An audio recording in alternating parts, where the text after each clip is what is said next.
السلام علیکم ورحمۃ اللہ وبرکاتہ۔ الحمدللہ العلی العظیم والصلاة والسلام علی رسول النبی الکریم وعلی آلہ وصحبہ اجمعین، اما بعد۔ معزز و محترم سامعین کرام، دینی اور اسلامی بھائیوں، اسلام ایک ایسا مکمل ضابط حیات ہے جو انسان کی زندگی سے لے کر کے موت تک کے تمام مسائل کا حل پیش کرتا ہے اور زندگی کے تمام گوشوں کی رہنمائی کرتا ہے۔ آج کے درس میں انشاءاللہ یہ بات بیان کی جائے گی کہ اگر کسی شخص کی وفات ہو رہی ہو تو اسے لا الہ الا اللہ کی تلقین کیسے کی جائے۔ کوئی آدمی موت کے بالکل قریب پہنچ چکا ہو تو اس سے متعلق محمد الرسول اللہ صلی اللہ علیہ وسلم کی یہ سنت ہے کہ ایسے شخص کو لا الہ الا اللہ کی تلقین کی جائے۔ سنن ترمذی کی 976 نمبر کی حدیث ہے۔ راوی حدیث ابو سعید خدری رضی اللہ تعالیٰ عنہ ہیں۔ وہ بیان کرتے ہیں کہ محمد رسول اللہ صلی اللہ علیہ وسلم نے فرمایا، لقنوا موتاکم لا الہ الا اللہ، اپنے مرنے والوں کو لا الہ الا اللہ کی تلقین کرو۔ یہاں مرنے والا مراد ہے، موتاکم سے مراد ایسا شخص جس کی وفات بالکل قریب ہو چکی ہو۔ اور محدثین نے باقاعدہ اس پر یہی باب باندھا ہے کہ کوئی آدمی بہت زیادہ بیمار ہے، موت کے قریب پہنچ چکا ہے، تو ایسے شخص کو لا الہ الا اللہ کی تلقین کرنی چاہیے۔ کچھ لوگ اس کا غلط معنی بیان کرتے ہیں، مرنے کے بعد تلقین کرتے ہیں، تو مرنے کے بعد تلقین نہیں کرنا ہے۔ کسی آدمی کی وفات کا وقت قریب ہو جائے تو اس کو تلقین کرنا ہے۔ کس چیز کی؟ لا الہ الا اللہ کی۔ تلقین کیوں کرنا ہے؟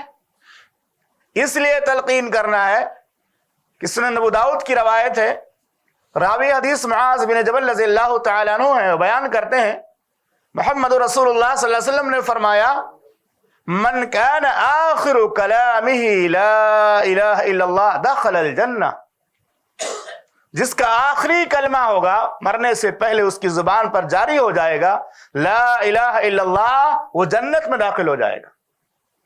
آخری کلمہ اگر کسی مسلمان کی زبان سے ادا ہوا یا کسی شخص کی زبان سے ادا ہوا لا الہ الا اللہ، اور اس کے بعد اس کی وفات ہو گئی، ایسا شخص کہاں جائے گا؟ جنت کے اندر داخل ہوگا۔ اور مرنے والے کو لا الہ الا اللہ کی تلقین کرنا، یہ محمد رسول اللہ صلی اللہ علیہ وسلم کا طریقہ تھا۔ آپ کی زندگی میں ایسے بہت سارے واقعات ملتے ہیں کہ کسی آدمی کی وفات کا وقت قریب ہوا، محمد رسول اللہ صلی اللہ علیہ وسلم اس کے پاس گئے اور اس سے کہا اسلام قبول کر لو، اس سے کہا آپ لا الہ الا اللہ کہہ دو۔ صحیح بخاری کی بڑی مشہور روایت ہے، راوی حدیث انس بن مالک رضی اللہ تعالیٰ عنہ ہے، وہ بیان کرتے کہ محمد رسول اللہ صلی اللہ علیہ وسلم کا ایک یہودی غلام تھا جو آپ کی خدمت کیا کرتا تھا، وہ بیمار ہو گیا۔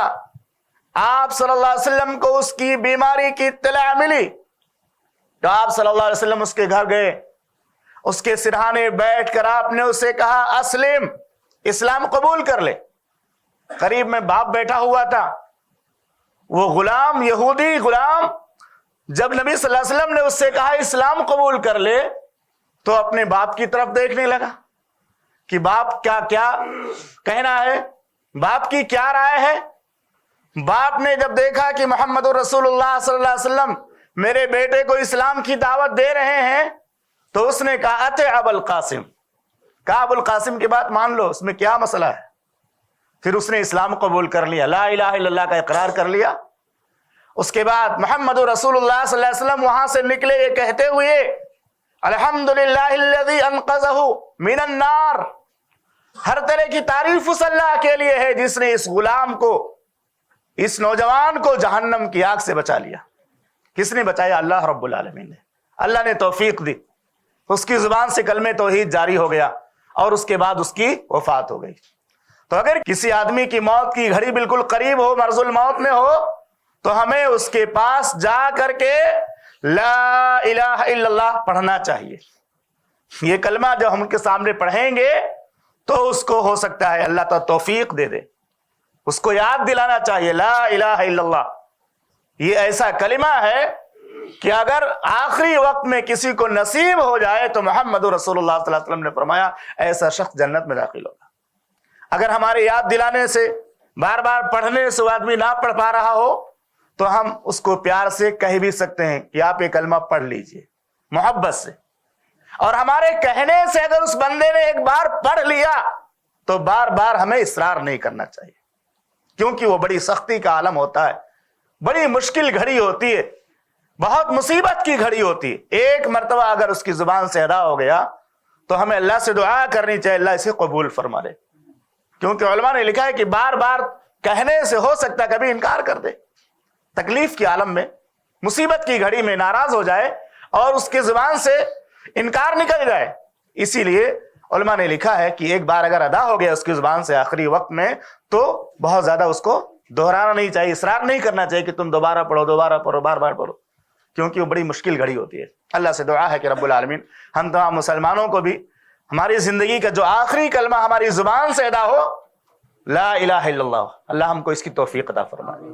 اور ہم جب بھی کسی مسلمان کو دیکھیں بیمار ہے، بالکل موت کے قریب پہنچ چکا ہے، تو ہم اس کے گھر جائیں، اللہ تعالیٰ سے اس کی شفا یابی کے لیے دعا کریں اور اس کو اس کلمے کی تلقین بھی کریں. اللہ رب العالمین ہم سب کو ایمان کے ساتھ موت نصیب فرما. آمین. وصلی اللہ علیہ نبی الکریم. السلام علیکم ورحمۃ اللہ. ایسے ہی فائدہ مند اسلامک ویڈیوز دیکھنے اور منہج سلف پر کتاب و سنت کی تعلیمات کو عام کرنے میں ہمارا تعاون کریں تاکہ آپ کے لیے ذریعہ نجات، جنت کے حصول کا سبب، ساتھ ہی مال میں برکت و اضافے کا ذریعہ بھی بنے. آمین. جزاک اللہ خیرن.